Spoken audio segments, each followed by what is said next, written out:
Good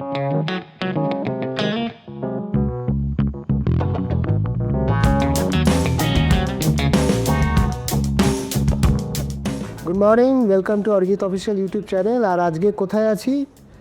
আজকে আছি opportunity cafe Ballygunge ব্রাঞ্চে লেটস টকের নতুন এপিসোড নিয়ে। আর আজকের গেস্ট কে বলুন তো? অনন্যা ভৌমিক, ডক্টর অনন্যা ভৌমিক। কেমন আছেন? ভালো আছি, খুব ভালো লাগলো আপনি আবার ডাক দিলেন আর আপনার ডাকে সাড়া তো দিতে পেরে। দুর্গাকে না ডেকে পারা যায়? আমরা তো 24 ঘন্টা ডাকছি, মা যেন আমাদের সব ভালো করে। কেমন আছেন বলুন? ভালো আছি, কাজ করছি, তাই ভালো আছি। এই যে পজিটিভ জিনিসটা, কাজ করছি, ভালো আছি, আর এই হাসি, এইটা আমরা এই হাসতে ভুলে যাচ্ছি। এটা আমাদের জীবনের একটা খুব মূলধন, আমরা বোধহয় মিস করি। আমরা খুব হাসি কম, তাই তো?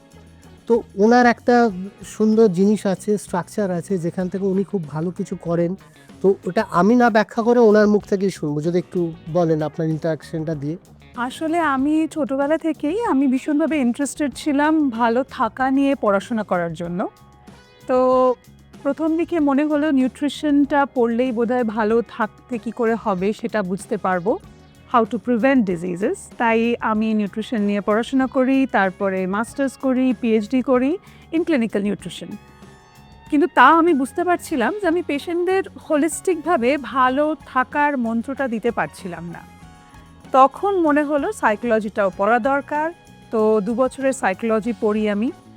পড়ে তারপরে একটা কমপ্লিট হোলিস্টিক ওয়েলনেস নিয়ে একটা আইডিয়া ক্রিয়েট করার চেষ্টা করি।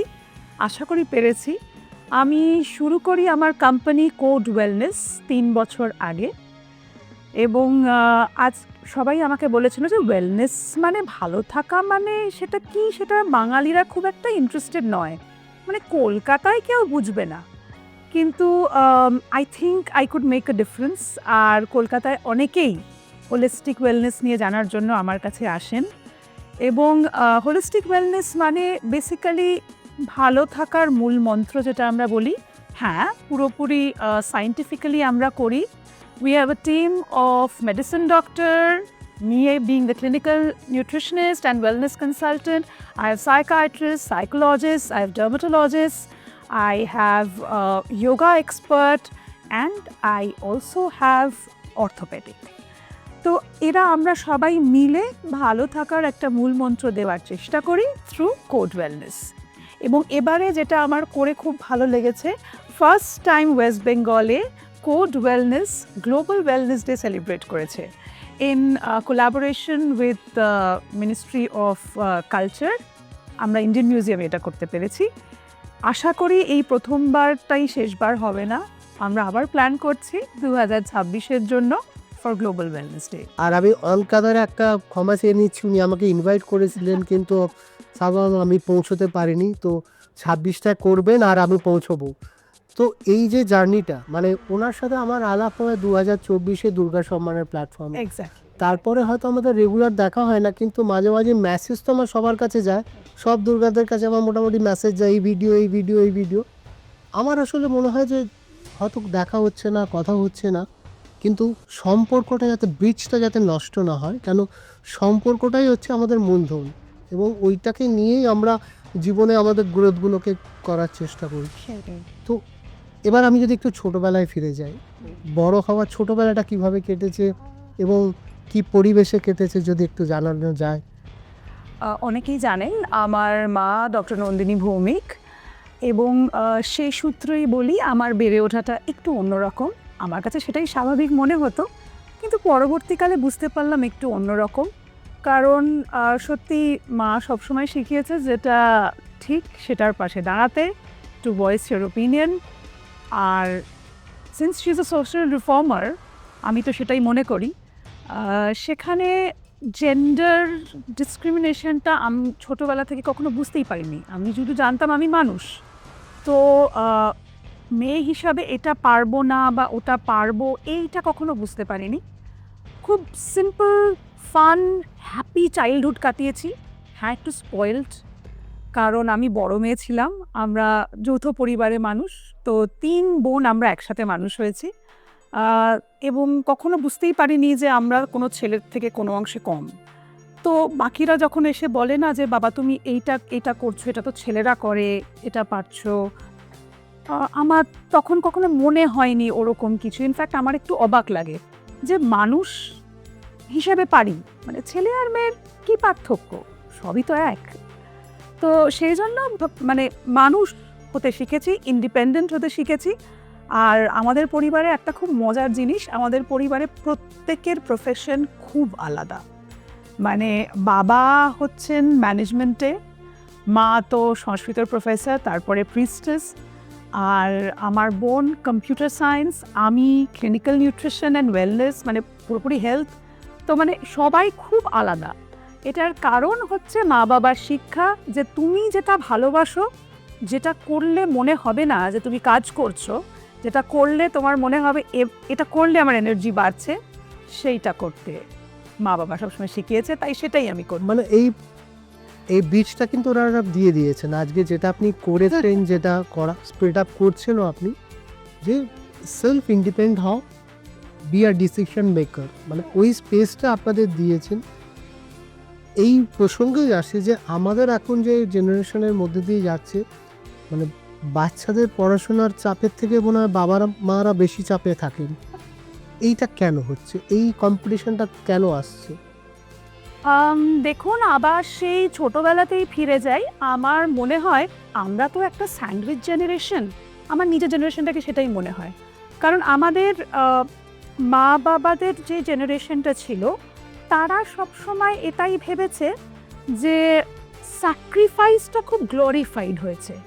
মানে একটা পরিবারে একজন মহিলা, তিনি পড়াশোনা জানা সত্ত্বেও বাড়িতে থাকছেন, খুবই দুঃখে কষ্টে থাকছেন, কিছু মানে তার ইচ্ছে করছে হয়তো বাইরে গিয়ে কিছু করতে, কিন্তু না, তিনি পরিবারের জন্য স্যাক্রিফাইস করে বাচ্চাকে মানুষ করছেন। আমাদের আগের জেনারেশনে এটা ভীষণভাবে ছিল। এটা তো মানে না বলাটা উচিত না, এটা আমরা দেখেছি। সুতরাং তাদের কিছু স্বপ্ন ছিল যেটা তারা ফুলফিল করতে পারেননি। তারা কিন্তু তাদের ছেলে মেয়েদের দিয়ে সেই স্বপ্নটা ফুলফিল করারও স্বপ্ন দেখেছেন, যখন নিজে পারেননি। তো সেই দায়িত্বটা এই আমাদের জেনারেশনের ঘাড়ে চলে এসছে, যে মা বাবা চায়, আমি আমার ক্ষেত্রে বলছি না, কারণ আমি বললাম আমার বেরোটাটা সত্যি একটু আলাদা, কিন্তু মা বাবা চেয়েছে আমি এটা করব। সো আমাদের জেনারেশন মা বাবার কথা ফেলতে পারছে না, যে না না, এটা করলে বাবা এটা বলেছিল, বাবাকে এভাবে কষ্ট দেব, বাবা চেয়েছিল আমি এটা হই। সো ওইটা এখনও আমাদের জেনারেশনের মধ্যে কিছুটা হলেও আছে। এবং আমাদের পরের জেনারেশন আবার একদম উদারচেতা, ওরা পুরোপুরি ভেঙে দিতে পেরেছে ছকটাকে। আবার পরের জেনারেশন, মানে আমার 2 মেয়ে আছে, আর আমার 2 মেয়ে ওরা তো ভাবতেই পারে না যে ওরা যেটা চায় সেটা ওরা করবে না। মানে ওদের যদি মনে হয় যে, আজকে যেমন আমার বড় মেয়ে আমাকে বলেছিল ক্লাস 6-এ যখন ও উঠছে, যে মামা আমি তাহলে কেন ম্যাথস পড়বো, কারণ আমি তো তোমাকে বলেই দিচ্ছি আমি আর্টিস্ট হব, তাহলে ম্যাথস পড়ে কি হবে, আমার মনে হয় আমার ম্যাথসটা আর পড়া উচিত না। মানে এই যে কথাগুলো বলা, এটা কিন্তু আমাদের জেনারেশনও ভাবতে পারেনি, ঠিক আছে, কিন্তু ওরা কিন্তু খুব ক্লিয়ারলি বলছে।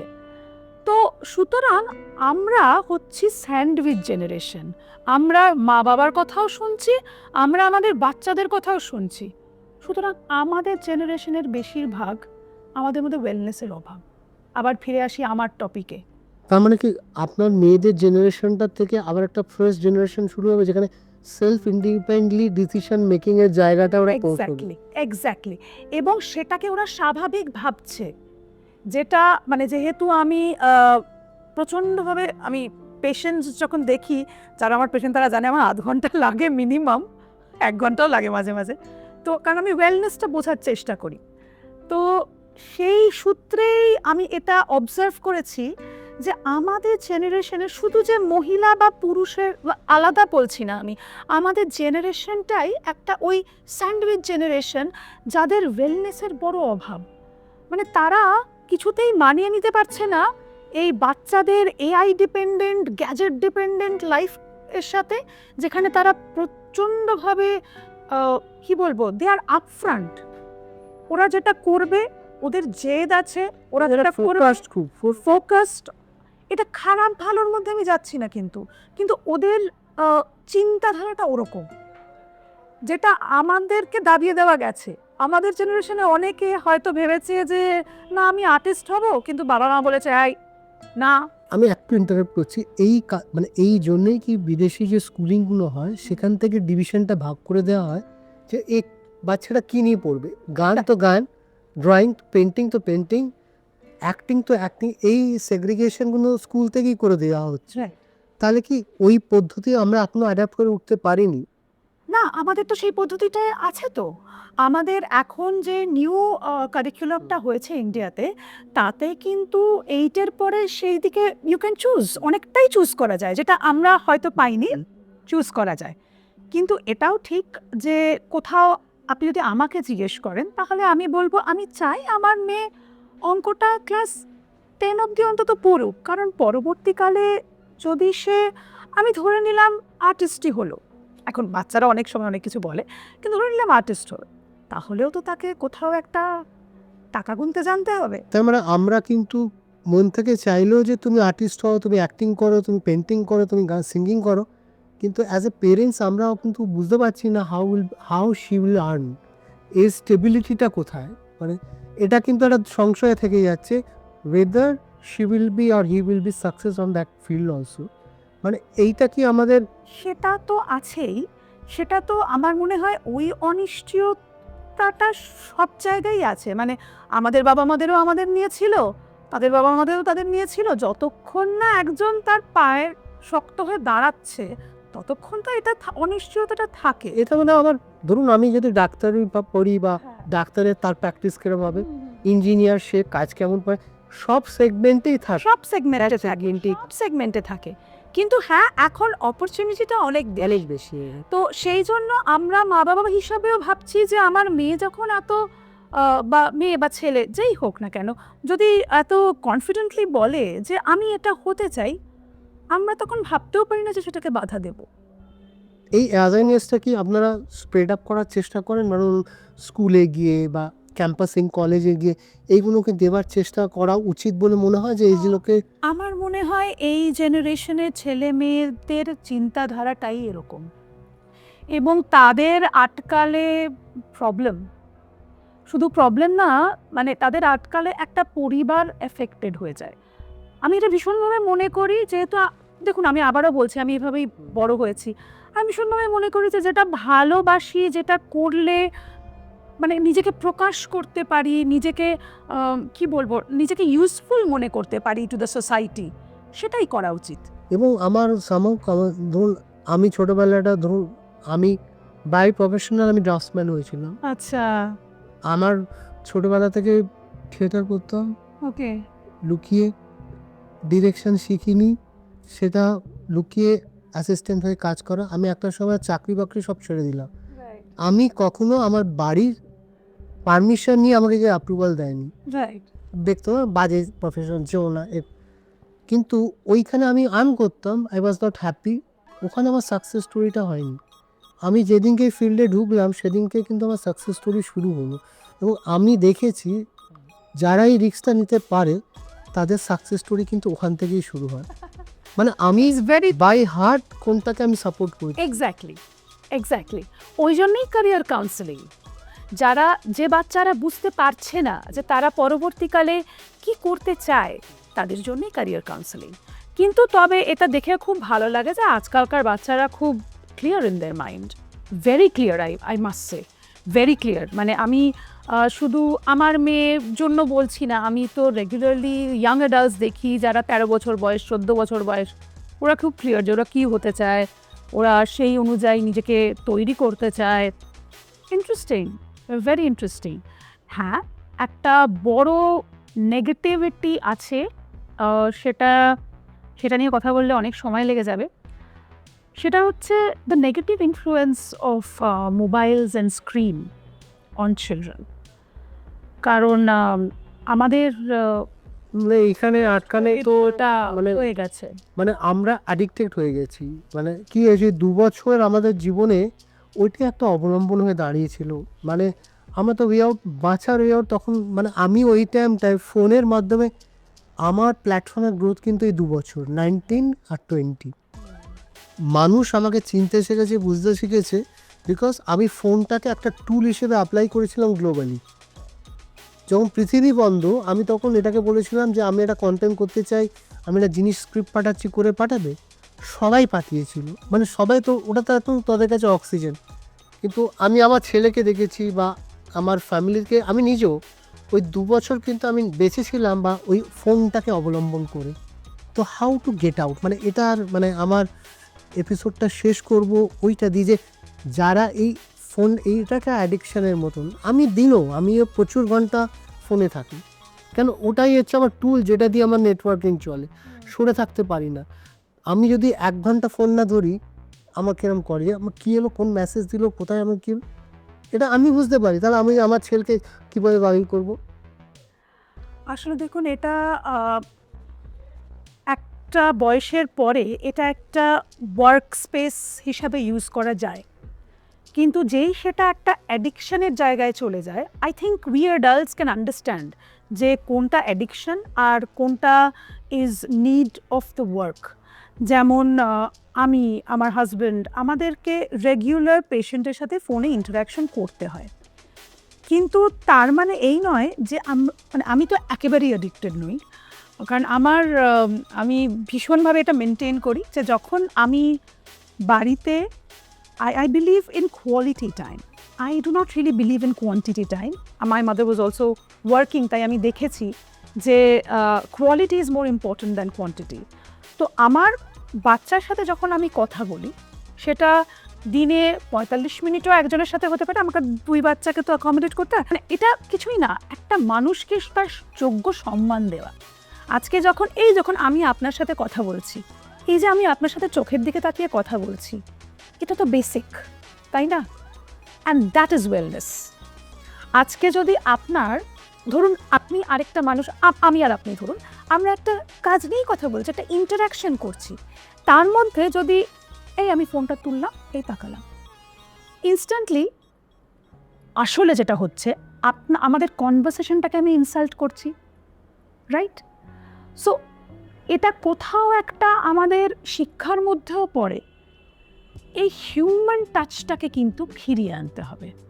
Very important part. তো এই যে ইন্টারপার্সোনাল একটা টাচ, এটাও দরকার। জাস্ট চোখের দিকে তাকিয়ে কথা বলা, টিভির দিকে তাকিয়ে কথা বলা নয়। অনেক সময় আমার পেশেন্টরা বলে যে আমার হাজব্যান্ড ওয়াইফ, আমাদের কোনো সমস্যা নেই, কিন্তু আমরা নেটফ্লিক্স দেখি, আমরা দুজন মিট করি, আমরা দুজনের সঙ্গে কথা বলি না, আমরা দুজনেই ডিনার নিই, নেটফ্লিক্স দেখি, খুব শান্তিপূর্ণভাবে থাকি আমরা। নাও দিস ইজ নট ওয়েলনেস। এটা থার্ড পার্সন জীবনে ওদের রয়েই গেছে, Netflix is the third person. Exactly, মানে মানুষের চোখের দিকে তাকানোটা যদি বন্ধ করে দেয়, তাহলে মানুষ হয়তো ভাবছে যে ঠিক আছে, আমার জীবনে কিছু প্রবলেম হচ্ছে না, কিন্তু প্রবল ক্ষতি হচ্ছে। কারণ আমাদের স্বাভাবিক যে ডোপামিন, যে অক্সিটোসিন, যেভাবে আমাদের সিক্রিশনগুলো হয়, সেগুলো চেঞ্জ হয়ে যাচ্ছে। And thanks to reels, memories, attention span short lived হয়ে যাচ্ছে থ্যাঙ্কস টু রিলস। আজকে আপনি ভেবে দেখুন না, আমি যখন কলেজে পড়তাম, আমার অন্তত 30 থেকে 50 জনের মোবাইল নাম্বার মুখস্থ থাকতো, কারণ আমার কোনো ফোন ছিল না। বাবা খুব ক্লিয়ারলি বলেছিল যে আমি গ্র্যাজুয়েশনের আগে ফোন পাবো না, কারণ আমার দরকার নেই, মেমোরিটা বেটার হয় যদি ফোন নাম্বার মুখস্থ হয়। তো এখন একটা বাচ্চাকে জিজ্ঞেস করবেন তো, সে মেমোরিটা নিয়ে, আমাদের অভ্যেস হয়ে গেছে। আমাকেই এখন জিজ্ঞেস করুন না, আমার হয়তো 3 না 4 জনের ফোন নাম্বার মুখস্থ আছে, তার বাইরে নেই। কিন্তু আমার তো সেকেন্ড নাম্বারটাই অনেক সময় ভুলেই যায়, মনেই থাকে না। তো সো এইগুলো কোথাও একটা আসছে আমাদের অভ্যেস থেকে, এবং ভুল অভ্যেস থেকে, এবং তার থেকে শুরু হচ্ছে। আমরা শুধু ভাবি এটা অভ্যেস বা এথিক্যালি খারাপ কাজ করছি, না, এই সব জিনিসটা আমাদের শারীরিকভাবে ভীষণভাবে হ্যাম্পার করছে। হরমোন লেভেলস আপ ডাউন করছে, যেটা হওয়ার কথা না। বাচ্চাদের পিউবার্টি আগে হচ্ছে, যেটা হওয়ার কথা না। মানে এই অনেক কিছু মিলিয়েই কিন্তু আমাদের ওয়েলনেসটা, যেটা নিয়ে আমি কাজ করি, ওটা এফেক্টেড হচ্ছে। এটা একটা এপিসোডে শেষ হবে না। ওনাকে যখন পাওয়া, মানে আমার কাছে উনি দুর্গা, যেহেতু দুর্গা সম্মান যারাই পায় তাদেরকে আমি দুর্গা বলেই ডাকি। তো এই ওয়েলনেসটাকে নিয়ে আমাদের আরও কিছু পজিটিভ কাজ করব আগামী দিনে, সবটা আজকে রিভিল করলাম না, স্লো অ্যান্ড স্টেডিলি ধাপে ধাপে আসবে। Thank you so much for giving me the time thank you so much. এইটা শেয়ার করার জন্যে। আর ওয়েলনেসটা কি আরও বিশেষত্বভাবে জানবো ওনার কাছ থেকে, এবং আরও আপনাদের কাছে পজিটিভিটি স্প্রেড করে দেবো। কেন আমার উদ্দেশ্য হচ্ছে নেগেটিভিটি নয়, পজিটিভিটি স্প্রেড করা। ভালো থাকুন, সুস্থ থাকুন, অরিজিৎ অফিসিয়াল ইউটিউব চ্যানেল দেখতে থাকুন, আর ভালো জিনিসের সাথে নিজেকে যুক্ত রাখুন। Thank you for watching this episode. Thank you.